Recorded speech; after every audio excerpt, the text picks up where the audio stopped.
This is Global Mining News, available worldwide on the internet. My name is Adrian Pocobelli. Welcome to the Northern Miner Podcast, and welcome to our special uranium Christmas episode. It is a very special episode. We have John Gorman from the Canadian Nuclear Association. When they call, I pick up. And it was a really interesting interview we had. So that is coming up. We talked about SMRs, small modular reactors. And as you'll learn in this interview, it sounds like you can put these on the back of a truck. I was thinking, maybe I can get one of these. Maybe I should get one. Surprised my girlfriend one day and say, "Hey, honey, I have a surprise. SMR is waiting for us downstairs." I don't know the price, but we shall find out. I did ask. John was uncertain. So that is very exciting. And uranium stocks, speaking of uranium, continue to go higher. They did take a break. Cameco, probably the most frustrating trade of the decade, because all of a sudden uranium's taking off. And they have coronavirus cases at the Cigar Lake mine, one of their main mines, and they had to shut that down, so that just kind of kills sentiment a bit. But they were on a tear, uranium stock. Last it was trading, closed at $16.96 on Monday on the Canadian Toronto Stock Exchange. Just to give you an idea, Cameco was sitting around $12, $13 all of November, even went down. Yeah, it was $12, $13, and now it's at 17, so that's a nice, probably a 40% move. And some of these smaller ones have even gone further. I mean, UEC continues 7% gain yesterday, and, you know, some of these stocks, like November 30th, UEC, Uranium Energy Corp, was at $1. Now it's at $1.60. So that is quite a gain. 60% gain there in a matter of weeks. So if you look at the uranium price, this is kind of the mystifying thing. There's a bit of a mystery here. If you go to Cameco's site, they have the uranium price, and the trade tech price is $29.70 for December 14th. The UXC price is $29.50. Uranium, as Cameco themselves will tell you, is a remarkably opaque market. I believe that's the word they used. So it's kind of hard to get a direct price, but these prices give you a pretty close idea. We're looking at around $30 per pound. And kind of the interesting thing about this is in July, they were up at $34 and $35 a pound. So what is going on? In a sense, like, we're back to our problem. The uranium price hasn't gone anywhere. If anything, it's gone lower, and the stocks have taken off. Now, we all know the stock market is a forward-leading indicator, so maybe the guys on Wall Street see something, but I mean, people have been talking about the supply crunch for years and years now. Has it finally arrived? I guess we'll see. I have a different theory. I think money is running out of places to park itself. I think the market is high. Are you going to go into Amazon right now? You're going to go into Apple at a $2 trillion market cap and hope that it goes to $3 trillion? Even the oil stocks have gone higher in the last 6 weeks. So all of a sudden, they're not as attractive because you're not sure if you put money into oil stocks now, will it pull back? There's a lot of oil coming on the market, apparently. So I think it's back to this idea that money is running out of places to park itself. And so all of a sudden, uranium is one of these last sectors that still haven't taken off. And there's value there, so people are starting to jump in. What's really taking the venture exchange by storm, we were talking about it a week or two ago, are these psychedelic stocks, which are exploding. I've tracked the rare earth. I tracked a little bit the weed bull market, but the rare earth bull market was probably the most spectacular I had seen up until the psychedelic stock bull market, and that's happening now. Go check out some of those stocks, and you'll see the moves that are being made. They're multiplying. I saw one stock was up 100% yesterday. Now, are all those companies great? No. I think what's going on, because all of them are going up, basically. And again, I think it's this idea, okay, if you're looking for growth and spectacular, gains, if you're not going into crypto, which a lot of these investors and Wall Street people can't, where do you go? And really, psychedelic stocks are the only game in town. And uranium. So I think that's what's going on here. I think these are money flows, and I think it's money looking for opportunity. So that is your theory of the week on this week's special uranium episode, and we're going to get into this Cameco story here right away. Before we get into our news, if you want a special gift for the miner in your life, look no further than the northernminer.com homepage and go to the bottom left, and you will see a link to The Art and Humor of JK, which is a one-of-a-kind piece of Canadiana, a joke book of mining cartoons from the Northern Miner from the last 20 or 25 years, expertly edited by Isa Kunanen and John Cumming, and that is one special present. So that is available. I believe you go to northernminer.com/JK. That was the website we determined. Nice and simple, northernminer.com/JK. Or if you really start running low on time and you need something truly last minute, buy a digital subscription to the Northern Miner.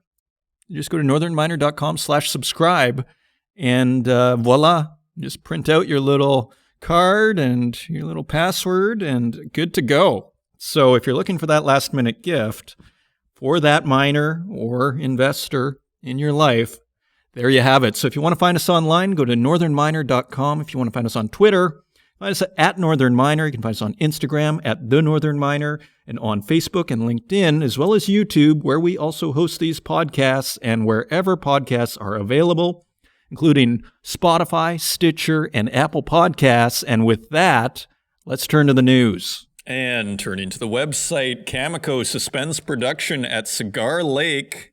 Let's take a look. It's by Bruno Venditti, mining.com. Cameco announced today that it will temporarily suspend production at its Cigar Lake uranium mine in northern Saskatchewan over the coming weeks due to the increasing risks posed by the COVID-19 pandemic. You know, this probably sounds worse than it is in the sense that Christmas is here anyway, so they're probably only closing a week early and staying closed for a couple of weeks longer, would be my guess. It is a kind of a killer in the, let's see how the uranium stocks react to this. That is from yesterday, and they have a press release, and Tim Gitzel, Cameco president and CEO, said, "The safety of our workers, their families, and community is our top priority.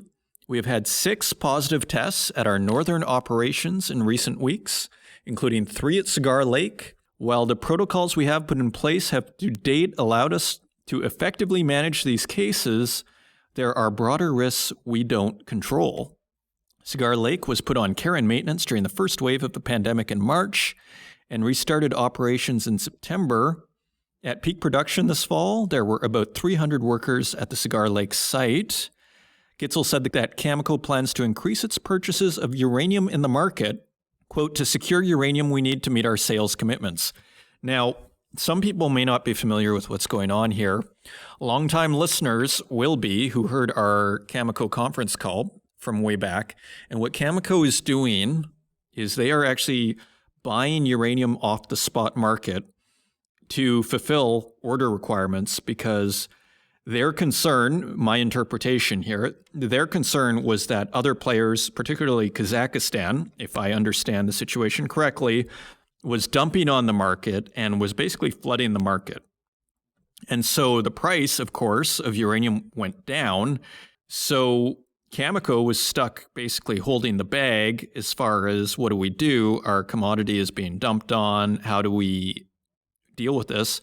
And they came up with a pretty novel idea, which is the uranium we've promised to our customers, let's simply just buy it off the market to reduce supply rather than getting it from our mines. And sometimes this stuff, I don't know if it's cheaper, but it's comparable from my understanding. Otherwise, why would they do it, right? So that is what they've been doing. And they've been doing this for a little while now, like maybe 2 or 3 years, I would hazard a guess to say. So that is what's going on. I'll just repeat that. Gitzel said that Cameco plans to increase its purchases of uranium in the market, quote, "to secure uranium we need to meet our sales commitments." It's a very interesting move.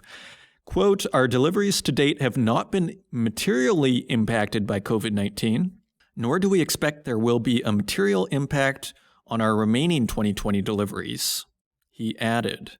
Cigar Lake was previously expected to generate 9 million pounds of uranium for the company in 2020.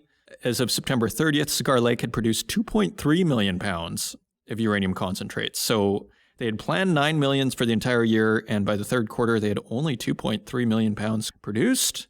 While Cigar Lake is on care and maintenance, Cameco expects to incur costs of between $8 and $10 million per month, which will be expensed directly to cost of sales. And I didn't realize this. The Cigar Lake operation is owned by Cameco, only 50%, 50.025%, Orano Canada, Idemitsu Canada, and TEPCO Resources. So there you have it. Headline of the day, Cameco suspends Cigar Lake. And you have another interesting story. So Codelco, I was corrected. I used to call it Codelco until I got a little note from a friend that it is actually Codelco. Chile's Codelco, the world's largest copper mine, has pledged to cut greenhouse gas emissions by 70% by 2030. This is part of a trend we've been seeing. BHP, I believe Rio Tinto have also taken part in this. And so let's take a closer look. This is by Cecilia Jamasmine, mining.com. Codelco, the world's largest copper producer, has outlined sustainability plans in 5 areas of action for its operations and projects, including goals to cut carbon emissions by 70%, reduce inland water consumption by 60%, and recycling 65% of its industrial waste by 2030. The state-owned miner, which in 2017 planned to sell, quote, green copper at a premium price to customers using more sustainable practices like renewable energy, now favors a broader initiative. And finally here, the plan centered around 5 key points, seeks to reduce around 3/4 of the company's carbon emissions by creating what it calls a, quote, 100% clean energy matrix, end quote. This encompasses replacing all underground production equipment with electric vehicles and machinery. It also involves participating in the search of new clean energy sources such as green hydrogen, which I'm hearing more and more of. I think that comes up in our interview later. And they also have a water problem there in Chile. Codelco, which hands over all its profits to the state, has also committed to lower its water footprint by more than half current levels. The vital element has become a bone of contention for the expansion plans of the miner and several other companies, particularly lithium producers. The majority of Chile's mines are located in the Atacama Desert, the world's driest, where a mostly abandoned practice of drawing water from the salt flat has left the area practically water depleted. So they're dealing with their water issues. And we have a quote from Octavio Arenada, the top boss, who I assume is the CEO. "We are taking charge of our purpose as a company to strengthen the sustainable development of Chile and the world with defined goals and deadlines." So there you have it. Codelco has also pledged to cut emissions by 2030. They may want to listen to our interview later because, fascinatingly, these SMRs can actually help power mines, as John Gorman explains. So stay tuned for that. Any mine operators, you definitely want to listen to this interview coming up. Put you ahead of the curve. It's an exclusive Northern Miner interview. Anyways, continuing on. Wheaton Precious Metals and Capstone Mining have struck a deal whereby the streaming company will pay $150 million for a share of the silver output from Capstone's Cozamin copper mine in Zacatecas State, Mexico. In 2019, the mine produced 35.84 million pounds copper, 1.16 million ounce silver, and 18.46 million pounds zinc. Wheaton has agreed to buy 50% of Cozamin's silver output until 10 million ounces have been delivered. Thereafter, it will receive 33% of silver production for the life of the mine. Okay, so they gave $150 million to Capstone for half of 10 million ounces and 33% of the rest. That comes out of the mine. Wheaton president and CEO hailed the deal for adding to the company's metal streams. For 5 years, beginning in 2021, attributable silver production is forecast to average 820,000 ounces per year. For Capstone, the deal is, quote, transformational. Oh, $150 million will do that to you, said Chief Executive Darren Pilot. It gives the company one of the lowest debt positions among base metal producers at a time when we are expecting significant copper production and cash flow growth. The $150 million for 50% of Cozamin silver is a strong validation of the ultimate mine life potential we expect to demonstrate through further resource to reserve conversion and ongoing exploration. I have to say, though, my sense is the market is starting to cool on these streaming deals, not on the part of the streamers, but on the people taking the deals. Remember SolGold? How their board was starting to get very annoyed. Was it Wheaton Precious Metals that also got the stream there? And it was a significant amount of what's a ginormous project over there. So I think if you're a company taking a streaming deal, I think you're going to get a little bit more pushback than you would have, say, 3 or 4 years ago. And they are using the funding to pay down their net debt to zero. The company will also lower its cost of capital, increase free cash flow potential. So there you have it, another streaming deal. And we have some forecasts, so pay attention to the Northern Miner homepage because you're going to get a lot of outlooks. See, at that time of year, my favorite time of year as far as stories, I love the outlooks because we're all trying to figure out how to get a little richer here. Base metals price forecast to rise sharply in 2021. This is by Carl A. Williams. And he interviewed CPM Group's Director of Commodities and Asset Management, Carlos Sanchez. And remember, CPM Group is Jeffrey Christian's organization, who we interviewed a few episodes ago and we'll have back sometime soon. And so Carlos Sanchez says there will be an increase in prices. Quote, we're already seeing normal supply and demand dynamics returning to pre-pandemic levels for the base metal markets. Although going into 2021, the demand side will be aided by increased spending by governments around the world, primarily through investment in infrastructure projects, driving increases in base metal prices. He also predicts prices to rise again in 2022, albeit at, quote, more moderate levels. The U.S., Sanchez noted, is becoming increasingly self-sufficient in several commodities, including copper. And with much of the world's nickel produced in Indonesia and Philippines, he doesn't envisage any major trade issues to arise between the U.S. and China over sourcing these critical metals. And scrolling down a bit, quote, we expect zinc and nickel prices to rise sharply, followed by more moderate increases in nickel and aluminum prices, with lead prices lagging. In 2021, Sanchez forecasts zinc to trade at $2,628 per ton, up 17% from $2,246 per ton in 2020, and nickel rising 14.5%. He projects aluminum to be up 12.8%, copper to be up 9.2%, and lead to be up 1.7%. And in 2022, Sanchez, it's pretty precise. In 2022, Sanchez predicts zinc will be up 8.7% from 2021, and copper 6.3%, aluminum 5.3%, and nickel 4.1%. Now, I think we're in a bull market here. We're coming to metal prices here shortly, which is why we're doing all these outlooks now. And let's just go. We have precious metals. So we have an interview with another CPM Group individual, Vice President of Research, Rohit Savant. And he said in an email to the Northern Miner, hostilities between the U.S. and China will remain irrespective of who is in the White House.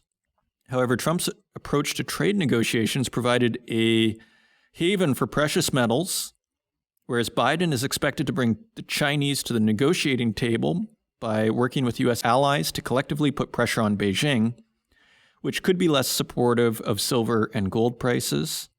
Dysfunctional Congress will create uncertainty and likely upward pressure, Mr. Savant also says. And he also mentioned the Biden administration's focus on green energy initiatives, which, according to Savant, should support silver and platinum group metals, PGMs. These metals, he said, are used in a range of green technologies, such as solar panels, fuel cells, and electrolyzers, and will help meet the goals of the Democratic Party's Green New Deal, which aims to reduce greenhouse gas emissions. Quote, the ability of Biden to push these initiatives through will, again, depend on who has control of the U.S. Senate. End quote. Well, that's for sure. So to the forecast we go, and Savant forecasts gold to trade up 7.3% to $1,897 next year. These are average prices, by the way, I believe. Silver will also jump to $26.50, an increase of 30%. So big predictions in silver from $20.34 currently.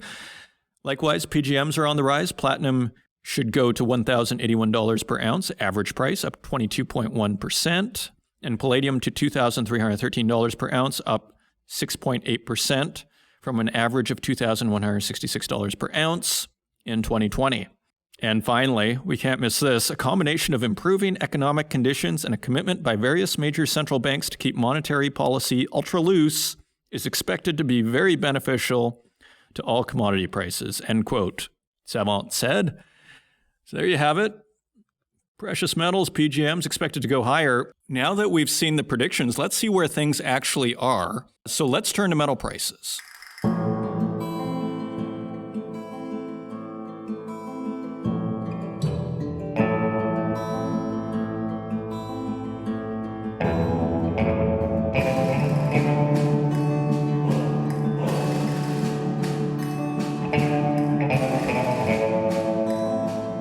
Turning to metal prices, we'd like to thank our friends at mining.com/markets for providing us with these prices each and every week. And on December 15th, gold is trading at $1,842.53 per ounce. That is $23 lower than last week's quote. Silver is trading at $24.22 per ounce. That is 38 cents lower than last week's quote. Platinum is trading at $1,015.13. That is $11 lower than last week's quote. And palladium is trading at $2,323.17 per ounce. That is $6 higher than last week's quote. And turning to our industrial metals, copper is unchanged at $3.51 per pound. Aluminum is unchanged at 92 cents per pound. Lead is a penny higher at 93 cents per pound. Nickel is significantly higher at $7.80 per pound. That is 53 cents higher than last week. Tin is also higher at $8.87 per pound. That is 22 cents higher than last week. Cobalt is lower at $14.32 per pound. That is 19 cents lower than last week. And zinc pushes higher to $1.27 per pound. That is 2 cents higher than last week's quote. So what do we see? A bit of a pullback in the precious metals, a consolidation in industrial metals, but at lofty levels with nickel, tin, and zinc pushing higher. So are they playing catch up to copper? Perhaps. Maybe, as the CPM group was saying, maybe some of these industrial metals will perform differently. But we do see continued strength in industrial metals, suggesting once again we are in a bull market. Not financial advice, just an opinion. And those are your metal prices. And coming up, we have John Gorman, President and CEO of the Canadian Nuclear Association, also known as the CNA, and former president and CEO of the Canadian Solar Industries Association. And he is going to talk to us about the latest goings-on in the nuclear industry, particularly from a Canadian perspective, and almost nobody is better positioned than John Gorman. It's a fascinating interview, and you hear about his fascinating background and all of it. So without any further delay, I hope you enjoy the interview, and I will see you on the other side.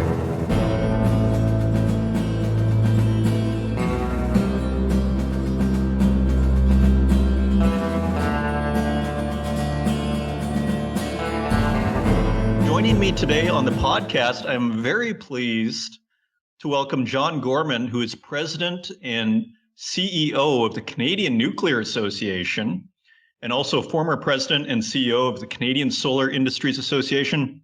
John, it's great to have you here. Welcome to the program. Thank you very much, Adrian. I'm thrilled to be here.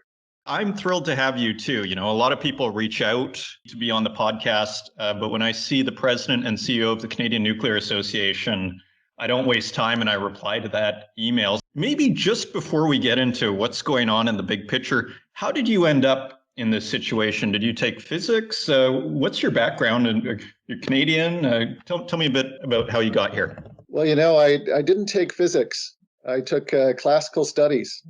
So it's been a sort of circuitous route to get here, Adrian. But, You know, I'd say about just over 20 years ago or so, I started, like a lot of people, to get pretty alarmed about global warming and climate change generally. So at that time, I decided that I would start seeing what I could do in my daily work life to ensure that it was geared towards doing something that I felt would be helpful in terms of combating climate change.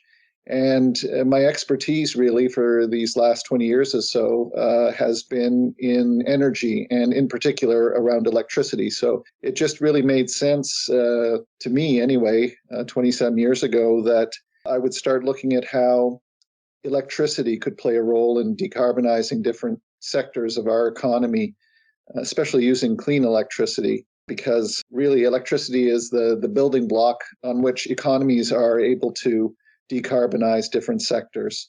So take electric vehicles, for example, and the emergence of electric vehicles. Well, that's going to require more electricity and it has to be clean, that sort of thing.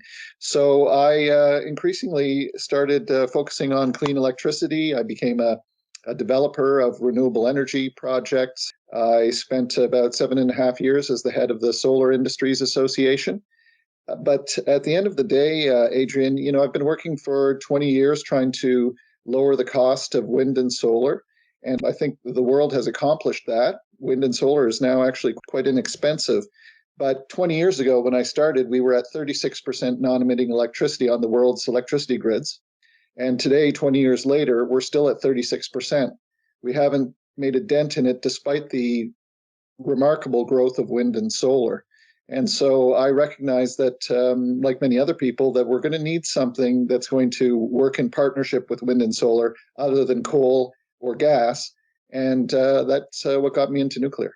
That is so fascinating. Classics. I mean, I love it because I actually talk on this podcast sometimes about the virtue of the humanities degrees. I did a master's in English. And just before we continue, did you specialize or did you just do a general classics degree? I did a general classics degree at a liberal arts college in the United States called Thomas More College in Merrimack, New Hampshire. And it was a fantastic course, but it was a generalist type thing. So each year you studied all of your subjects, whether it was history or philosophy or religion, but all of those subjects, the courses, were geared towards a particular era in time. So when I entered, my first year was around modernity. So everything that we studied in that particular year in each of the courses was relevant to that particular period of time. And then the next year we did ancient studies and so on through the cycles. So it was a wonderful base. And I would argue, given how quickly things change in the world, it's important to have a base like that because we're struggling with so many big issues right now. And then I went on to do a business degree. And I couldn't agree more. It's funny, I almost went into a master's in Neoplatonism, but the professor ended up going off to the States. He ended up going to Emory, I think, and it was St. Thomas More College. Anyway, we'll get back to the... So tell me about the nuclear industry. Where are we globally? Where are we in Canada? From your vantage point, where is nuclear 10 years after Fukushima? So Fukushima was a major setback for the industry, which, as I understand it, was in the process of expansion.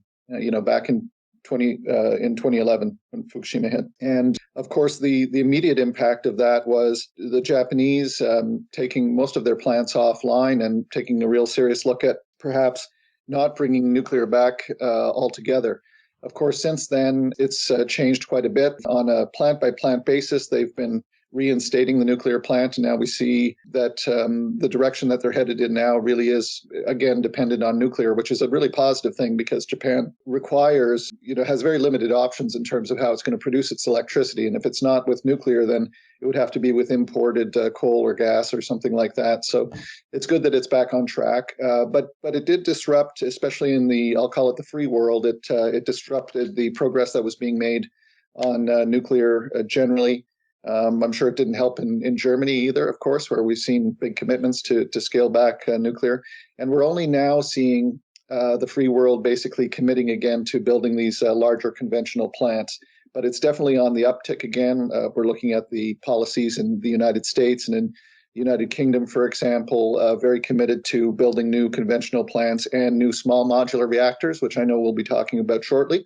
And here in Canada, we made the decision to do a refurbishment of our plants in Ontario, which is our most populous province, of course. Nuclear has been providing about 2/3 of Ontario's electricity for the last 60 years, and it is a massive, I think it's the largest infrastructure project in Canada right now, $26 billion. It's a 10-year project. It's going to keep the nuclear in Ontario going until the 2060s.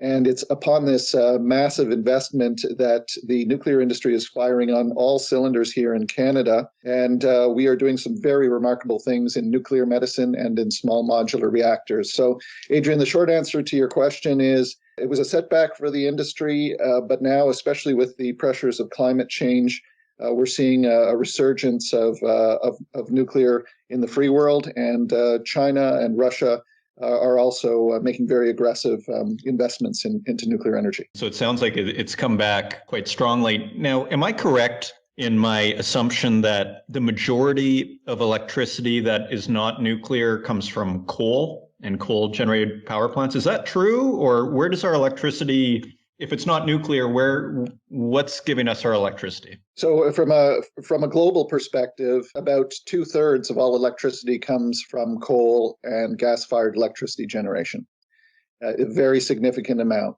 In Canada, the situation is quite different. We have a fairly clean electricity grid. About 82% of our electricity is generated from non-emitting sources, primarily hydro and then nuclear power, which is mostly in Ontario and New Brunswick, and then wind and solar, which are smaller amounts. So we got an amazing hydro and nuclear resources here in Canada, which have given us a very clean electricity grid.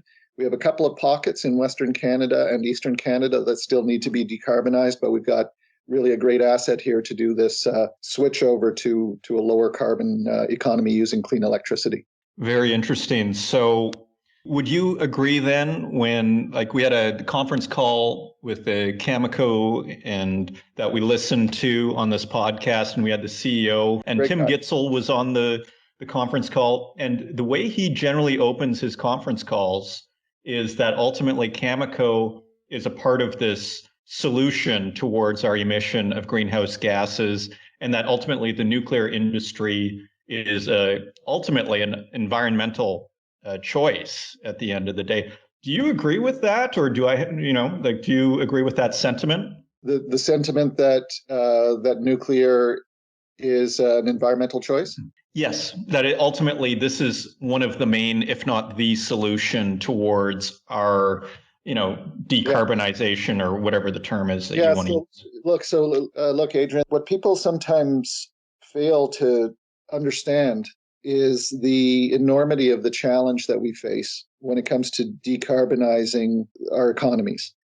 And I think, most people now, I think the majority of people understand that climate change is an existential threat, right? We're on a mad dash now to try to hit a sort of net zero 2050 in order to avoid global warming of, more than 1.5 degrees, because we know overwhelmingly from the science that, warming beyond that point is going to lead to some fairly catastrophic effects and impacts. I spend most of my time talking about electricity, and it would be easy to say, all we have to do is change the way that we produce electricity and we're all set. But the fact of the matter is, electricity in the world, and including Canada, is only responsible for 20% of our energy needs. So, you and I just finished speaking about how most of the world, just the electricity portion, 66% of that electricity portion is being produced by, generated by coal and gas, which is, heavily emitting and one of the leading causes of global warming. Well, that's only 20% of the problem. Then we've got 80% of our energy needs overall that are outside of electricity, and that 80% is completely fossil fuels. So we have this massive challenge in front of us to try to wean ourselves off of fossil fuels. And nuclear is going to be a very, very important part of that for reasons that we'll get into. But it's going to take more than nuclear. It's going to take every single clean energy solution that we can throw at the problem. And so that's going to mean continued investments and rollouts in wind and solar. It's certainly going to mean lots of nuclear, but I think we're also going to have to be throwing in carbon capture and storage, hydrogen fuels into the mix. There's a whole suite of things that we're really going to have to combine. And, the mining sector is a fantastic example of the type of transformation that's going to have to happen in each of these difficult to decarbonize industries. So tell me more about the practicalities then of this. We've seen these SMRs, or small modular reactors, start to be discussed. I think it was 6 months ago, a year ago. Is that what you're seeing? Is that going to be the rollout? And how soon will we see this, and how safe is it? Let me start by describing what small modular reactors are. So small modular reactors are also fission based, like the conventional nuclear reactors, but they're smaller, as their name would imply, and they are much less expensive, not only because they're smaller, but because they're essentially manufactured in manufacturing plants, rather than being these enormous infrastructure projects that are done far away from a city. These things are actually manufactured in a manufacturing plant. In some instances, the whole unit is actually fueled inside the manufacturing plant and put on the back of a train or truck and brought to a remote site where it will sit and operate for as much as 10 or 20 years without needing to be refueled.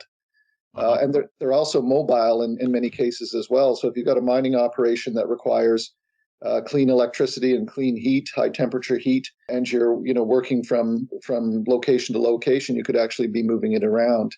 They're very flexible, and in my business, when we call flexible, it's really sort of responsive, which means you can ramp up and down the heat and electricity very quickly. So if you're supporting wind or solar, which only produces when the wind blows or the sun shines, then these small modular reactors are able to provide electricity to follow those loads and things.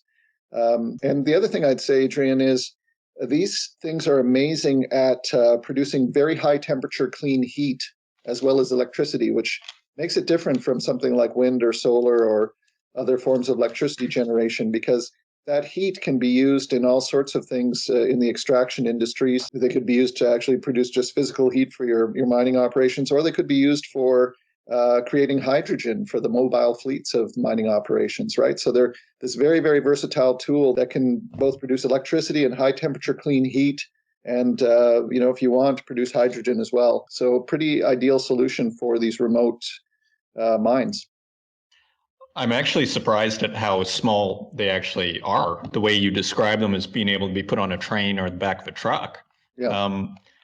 And it's interesting because I think when a lot of mining people think about uranium and nuclear, they're thinking about uranium producers and uranium mining companies providing energy or uranium for these reactors. But what you're saying is some of these SMRs can actually power your mining operation. So even if you're a gold and silver operation or whatever, this might be actually an option. Well, it is an option. And I'd say in the Canadian context, the mining sector is the one that is most keen and most anxious to discover whether small modular reactors can meet their energy challenges. So I'm not the mining expert here, of course, but I do know that anywhere from 15 to 40% of the cost of running a mine, depending on what kind of mine it is energy costs. And while the mining sector, has been a leader in terms of trying to adopt clean technologies, some of those mines that have brought in wind and solar, for example, whether it's the Divic mine in Northwest Territories or the Raglan Diamond mine here in northern Canada, those have only relieved about 10% of the reliance on diesel, right? And diesel is so problematic, as you know, from a cost perspective, but also logistics and things. And so the promise of these small modular reactors is that you can bring them in and right size the reactors to the size of the mining operation, and then use that clean electricity and clean heat to replace diesel. And, the initial studies that have been done by the Canadian Mining Innovation Council, along with the Mining Association of Canada and the Nuclear Association, demonstrate that even the first of a kind small modular reactors are going to be saving these mining operations 50% of their energy costs, and at the same time, decarbonizing those operations, which is so important I don't know if you're aware of this, Adrian, but in Canada here, we have just announced that our carbon pricing regime is going to be going up $15 a year right till 2030, which is meaning, we're going to hit $170 a ton. That's a serious business challenge for these mining operations to meet, right? So absolutely. Yeah, so it's a pressing concern. So how safe are these SMRs? Because if I'm a mining company and I'm hearing what you're saying, I'm thinking, okay, that all sounds great, but first of all, do I need to hire a nuclear scientist? Like who runs this thing? Surely the regulations are intense. And how safe is this? well, firstly, let me say that nuclear is hands down the safest form of electricity generation on Earth, period. Which, again, surprises a lot of people. But it's already an incredibly safe form of electricity generation. It's clean. There's no emissions. The full life cycle emissions from a nuclear plant, including uranium mining and right down to decommissioning, is one of the lowest life cycle emissions of any electricity production, less than solar, equivalent to wind. And these new reactors have enhanced safety features built into them as well. They're a new generation of technology. So very safe, much less expensive, very low carbon. As I said, they don't have to be refueled, in some cases in 10 years and in some cases even longer. So they're really an ideal solution. And as to the regulatory part of this, Canada actually has a competitive advantage here in the sense that our nuclear regulator, which is a really well-respected regulator globally, has been given jurisdiction over the size of small modular reactors that are suited for the mining industry. And that means that the approval and environmental assessment process is much, much shorter than we would find in other nations. We're expecting to see the first small modular reactors available in 2026 in that sector. Mm-hmm. And we'll be seeing some of the larger ones, like Ontario Power Generation has announced that it's going to connect one to the electricity grid in 2028. The United States is already building out a few. Russia and China have already launched some. So they're here in short order. And we're working with the mining sector now to scope out its needs. So it's getting very close, and it's quite exciting. It sounds like it. 2026 isn't that far away. Tell me, have any price numbers, any costs? Has that been thrown around, or are we way too early for that? We do have pretty sophisticated costings done on the different technologies, and that was the basis on which the Canadian Mining Innovation Council and the Mining Association of Canada did their work in terms of SMRs in the mining sector. But the caveat to that is that until we get these things in the field and operated, we're not going to be able to completely nail down costs. So those first of a kind ones are projects that we're going to be doing with the industry and hopefully with support from the federal and provincial levels of government. That makes sense. It's like they say, no one wants to be first, nobody wants to be last. And who wants to be the first to try out the SMR? Maybe if you got deep pockets, right? So tell me this, as the president of the Canadian Nuclear Association, do you pay attention to supply of uranium? And because in the mining sector, generally, when you're talking about uranium, there's all these uranium bulls, who are investors who are buying these mining companies because they see a huge supply crunch coming in this decade. Even in the last 3-4 weeks, it's timely, our conversation, because the uranium stocks have actually started to really move. And when we've seen Cameco up 7% the day before yesterday, like they're really moving, and the juniors even more. Do you pay attention to supply at all, or? It's not completely out of our purview. I mean, companies like Cameco, one of the most important members in the association, and so we're working with them very closely in terms of promoting the use of nuclear and their company and things like that. But we don't get deep into the weeds. Mm-hmm. As your listeners probably know, Cameco is one of the world's largest producers of uranium, right? I think the world's second largest. From an export perspective, they export about 85% of the uranium they produce. And they've got very active businesses in the United States and other places as well that are responsible for really important parts of that whole supply chain, whether it's enriching or other things. I think the reason that we're seeing the share prices of these companies go up, and it's great to see that for Cameco, is because of some of the policy announcements we've seen, particularly out of places like the United States with the Biden administration coming in. There's a strong commitment to nuclear there that will continue. And similarly, we're seeing that in other countries. I think, Adrian, at the end of the day, it's becoming just overwhelmingly clear to people with the increased pressure of climate change and at the rate at which we're going to have to decarbonize that there is no net zero 2050 without a lot of new nuclear. And so I suspect we'll continue to see positive policy developments around new build nuclear. When I was 15 in Saskatchewan, I can't remember the name of the group, maybe you remember it, but there was a big fear around nuclear. But I mean, that was the 90s. So I think you're right. I think these SMRs, is an opportunity to rebrand the whole space. Now, before you go, can you tell me about other applications of nuclear? Like you touched on nuclear medicine, for example. Can you just talk about some of what's possible with medicine and how nuclear contributes to medicine? Sure. I mean, in the Canadian context, well, we're most familiar with it because of the isotopes, the medical isotopes that our industry produces. The isotopes are used for different things. Much of it is used in sort of diagnosing things like cancer and put into people. And some of it is used, a great deal of it is used to do sterilization of things like one-time use medical supplies, whether it's, scalpels or gloves or needles, et cetera, et cetera. And Canada is the world leader in terms of supplying very many of those different types of isotopes. I think cobalt 60, for example, is produced in Canada, is responsible for sterilizing 70% of the world's one-use, medical supplies. And we used to only do this in our sort of nuclear laboratories on a very small scale.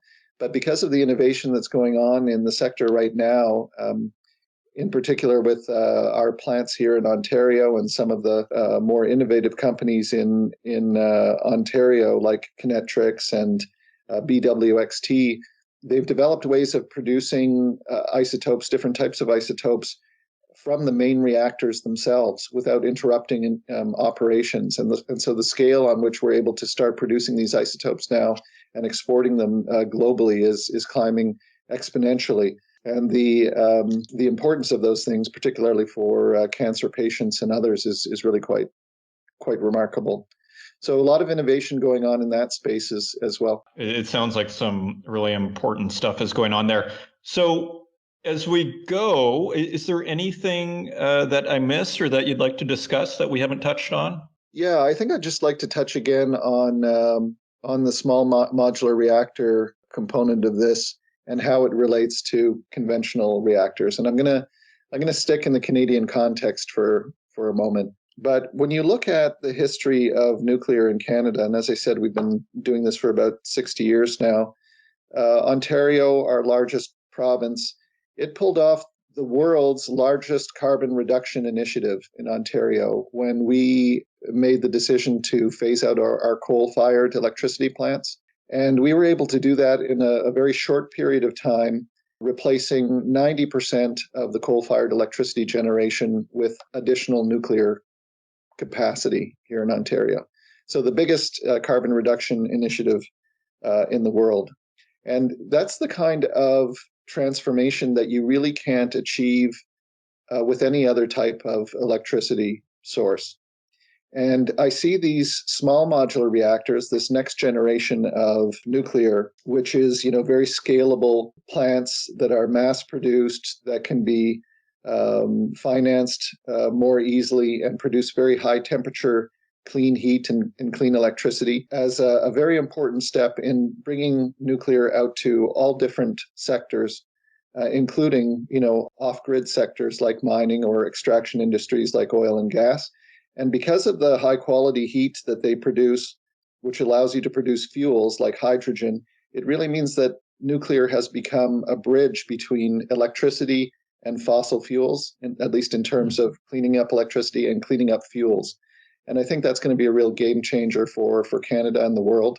And I hope that our Canadian leadership here translates not only to success at home and in sectors like mining, but also allows us to bring these solutions to the rest of the world. Absolutely. And finally, on that very point, how is Canada doing globally in this nuclear conversation? Are we at the forefront? Are we playing catch up? Like, where are we? We are absolutely a first mover in the free world. I'll call it the free world. And it's because of our long experience in nuclear power, but also because of this incredibly healthy nuclear ecosystem that we have right now that's based on this big refurbishment project that we've got going on. It's allowed us to do a lot of innovation in the small modular reactor space and in the nuclear medicine space. And it's the reason why we've got 12 different technologies that are going through the review and licensing process right now, some of them very close to being approved. So we have some very specific business plans in place that are rolling out these small modular reactors in 3 different phases. And we're in deep discussions now with the federal government to have them match the money that industry is bringing to the table. And if we get that strong signal from the federal government over these coming weeks, I think Canada will really be a leader in this new technology. Well, hopefully they're listening to this podcast. I know we do have some government people that listen in, so hopefully they listen to this. John Gorman, President and CEO of the Canadian Nuclear Association, thank you so much for joining us. It's a fascinating conversation. And Merry Christmas, and I hope you have a nice holiday. Merry Christmas to you and your listeners as well, Adrian. That was a really pleasant conversation. I was glad to sit down and chat with you.